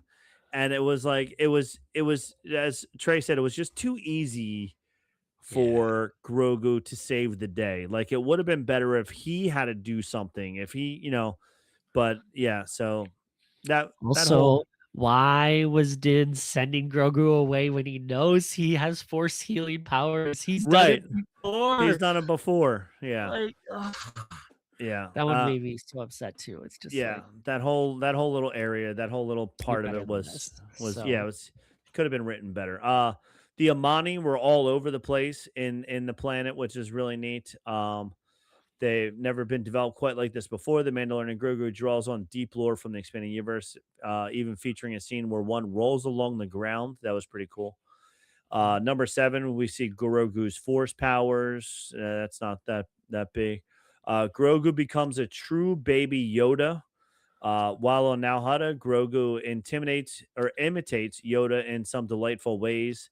In a meditation pose straight out of Dagobah, and another scene where he crafts a stick to help himself walk on uneven ground. He really is Baby Yoda now. Okay. I okay. did like I this wanna stick. talk about this. Yeah. Yeah. I did like the stick. That was pretty funny. It was a good nod to, because it even looked like Yoda's stick from when he was Mhm. on Dagobah. Uh, but go ahead. How did you feel about this whole kind of arc when it was like Grogu alone, Grogu figuring things out? It was not my favorite arc. Like, it was now the a kid saving and protecting the dad, where before it was always the dad protecting the kid. This was now the kid maturing, I guess, and being the protector now. Um, Building the little hut that looked just like Yoda's hut. It was, I don't know. I didn't really care for it all too much. It was all just like meh to me. It was Yeah. very meh at the best. Yes. Yeah, I am fresh off my Disney boat, and I am fresh off of watching Wally. And I felt like this scene should have had a lot of that impact for me the same way of a Right. basically a non-speaking character or Mhm. little grunts and groans and things that you can kind of communicate, and then occasional interactions with other things like Eve can kind of talk, the Anzellans can kind of talk, and so like Mhm. we kind of have what it should be.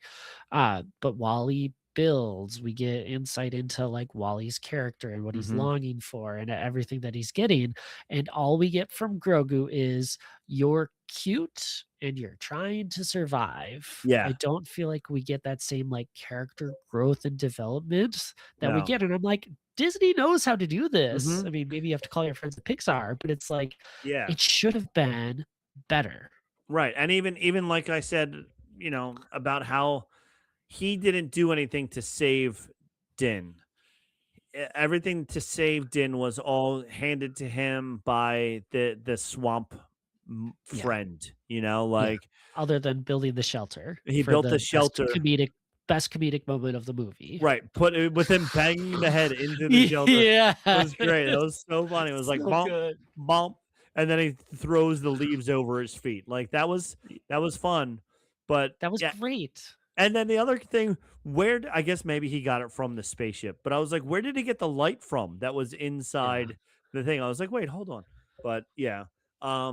yeah, because I he just really we needed him to grow and change, and he and did. and he didn't, and it would have been great if he somehow um found something, found some he made up the recipe to save him. Like maybe even Yes. if he went on this spaceship and there was like a med kit there or something or whatever, something that he could have done himself rather than getting it from the other guy, getting it from the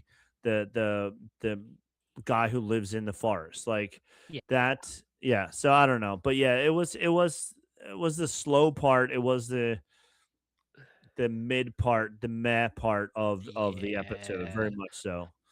Yeah, So and then Din gets up and he drops the line basically what you said, "The old protect the young until the young have to yeah, protect the old," and I'm like, "Are we gonna do anything with that? Like, is right. Then where are we fatherhood the going? theme of this movie And that's that I pretty should much have what been it paying was. attention to?" Yeah, yeah. The whole And theme then of the it's movie just was, gone. and then it was done, and it was like, okay, let's go kill the Huts, and it's like, I'm okay, like, "Where are all these Mandalorian things coming from? Why haven't yeah, we heard them before? Or pick one." or pick Like, one, yeah, yeah. ugh, That part was, that's why the second half of this movie just fell off for me, yeah. so Din Djarin gets his rifle back that what does it do? It just annihilates everything. I forget what it's the called. disintegrate. Disintegrates. Yeah, no disintegrating. But yeah, he gets his Yeah, disintegrating rifle back, he gets another one of those back, yep. which was fun, except for the fact that like there was talk about those guns were illegal and banned and all that stuff. So now there's just another I one on another ship. It's it's with the huts and stuff, right? Yeah, maybe. Okay, that's fine. Whatever. All right. Yeah. Colonel Ward is Blue Leader. Sigourney Weaver's Yeah. Colonel Ward leads New Republic forces. She is, though, Blue Leader, a familiar designation. Blue Squadron was pretty much part of every major battle. Oh, I did not enjoy her very much when she was no. piloting. Yeah. I Oh, yeah. enjoyed her very much in her other interactions, like, Sigourney Weaver's incredible. But, like, in the ship, I'm like, I feel like she's just kind of like this bland kind of character in this tense Oh, fighting scene that what we're used to. yeah. She was like she didn't know how to act on a against a blue screen, against a green screen there. It was like, Something like that was just kinda yeah, weird. it was kind of weird. I did like, And I loved her other scenes, so but carry yeah. on. In the scene when they go into the mess hall of the army base, and I said to Trey, I said they reused that scene. That scene was supposed to be from the Starfighters TV series that they were gonna have, not the ones Oh, with the the New Republic, Rangers, the New whatever one? Republic Rangers, yeah, Rangers, the yeah. Rangers, yeah. Because like all of those, half of those pilots were the producers and the directors of the Mandalorian. So you saw Dave Filoni, you saw Deborah Chow, you saw Rick Fayamuwa, and you saw Lee Isaac Chung. They were all sitting there. It was cool seeing them all. And it was funny. Dave Filoni, even in this, he has to be the lone wolf with the cowboy hat and all that Of other stuff course. Yeah. because it's just like that's really funny. Number two, Red Jammer, the Mandalorian and Grogu featured a piece of Star Wars history. This was a model for the original 1977 film, and it never made it into the movies. The Y-wing Red Jammer finally made its live action debut. It's a very special Y-wing, I guess. And then George Lucas gets a story credit, is what their number one thing is. Um, Oh, okay. but George Lucas gets a story credit in every single Star Wars thing As he's because going to. as he's going to, because he's the original creator of Star Wars as a whole, and I'm Yep. sure he had some kind of contract written in there where it's like, "Hey, whatever you do, I need a story credit there." So whatever. So Yep. that's this website's comicbook.com's 38 Easter eggs. There's plenty more. Um, Yep. Yep. what was there was another one that don't remember now, but I think it might have had something to do with the hut that Grogu made, which looked just like Yoda's hut on Dagobah. So um Sure, sure. So, all right. Controversial question for you as it's kind of gone. How do you feel about Rod of the Hutt as the character beyond him not speaking Huttese? Like, Stinky showed up way back when in the Clone Wars, yeah, and pe- I did like the reference that they made where they said this is the last picture that we have of him, and it was when he was Stinky in the Clone Wars. so I funny. was like, that is a good Easter egg. So that's another Easter egg that they missed out on there. So I did like that. I found it interesting that Rod of the Hut. I also liked how they showed you how the huts moved around, which was Yes. interesting So nice to see. because before that they were always just sitting there, and so now we got to see him actually like slug his way around and move around. Roll I around and hop. Yeah. hop. I didn't mind Rod of the Hut actually. I thought he was okay. Um, if they were gonna do a sequel, it would be interesting to see how they use him because he seems like he's sticking around now because he doesn't want, Yeah. he doesn't want to be his dad. He doesn't want to be a crime lord. I did like that whole this one like the whole movie was all about fatherhood, and it was like Rod of the Hut trying to say, "I'm not a bad guy like my dad. Um I'm not Jabba. I'm trying to think of like who was the big mob boss from whatever. I'm not Tony Soprano's kid, Yeah. type of thing, whatever. And I you didn't got that stand moment of him on the beach, like, playing with Grogu, playing like, with me, Grogu. that Yeah, involved that, like, yeah. really kinda standing out with that. And it was interesting that they did throw back some things to him still being a child, like when he was playing with Grogu, or even like when Grogu went and saw him and he was in the jail cell and he was like, "Can I feed him?" And Grogu then goes through the gate, and I was like, "Uh oh, like bad things are gonna happen." But Yeah. he was very gentle with them, and he was so I didn't mind him. What did you think? Did you not like him? Did you like him? I liked him. I Okay. thought they did a nice job with the character and adding him. My biggest qualm is I feel like he was too perfect in what he was trying to do. Like, he Yeah. did a lot of, like, mistakes or flaws as he was going through it. Maybe some of the trust issues with, like, Mando and, like, "I'm out of here after this fight, it's gonna be fine," but then after that, he was like, no issues, no character flaws as he's going through it. So I'd be Yeah. eager to see kinda where that goes, of something like that. But I thought he was a nice character addition. And like, as weird as it is to say, the movie got weaker as soon as he left, and Yeah. that is not something I would think to say. No. Yeah. So 'cause, like, Yeah. the overall, like, the first half of this movie I felt was very good. That Mhm. opening fight scene in the hallway and everything really just kinda set the stage right with the Mandalorian, and everything was just so good, and then, like, there was no payoff for any of that. Suddenly, it was No. just a Hutt problem instead of an Imperial problem, so that was just kinda gone, and we won't get back to it because we don't know if we're coming back to Right. Mando Yeah. and whatnot with it, and so it's like, man, if we had just stopped halfway through, I would have been much happier, I think, with the Right. movie overall. Yeah. Yeah, I was really hoping that there was gonna be more just of him doing what the Mandalorian does, just getting more sabacc cards and just going to get more people rather than it turning into this whole hut thing instead. So yeah, I don't know, but I did like it. Like I said, I would see it again on a Tuesday or Wednesday for $5 when it comes out on Eh. streaming. I definitely will watch it again, and they're gonna get their million hours of streaming views and all that good stuff on it. Oh, Um, yeah. it's definitely worth watching again. It's not worth watching again for an exorbitant amount of money. But for half price, probably I'll see it again. Yes. For the music alone, again, I Oh will stand by, probably yes. worth it to see somewhere Mhm. with a good sound system, which Yes. if you have a good friend, that's great. Otherwise, half price movie day, good thing to do because Yeah. that track is just so good. It's so good. The music is so good. So yeah. All right. Well, we've been talking for a long time, so I think Ooh, we we have. wrap this up. I think we are good now. So that's our review, our take of the two movies, the movie and Maul, and I think, like you said, Maul's better, but Mandalorian and Grogu was fun. It was fun. I didn't mind it. So with that, I'm gonna get us out of here. So once again, we have spoken. We have spoken.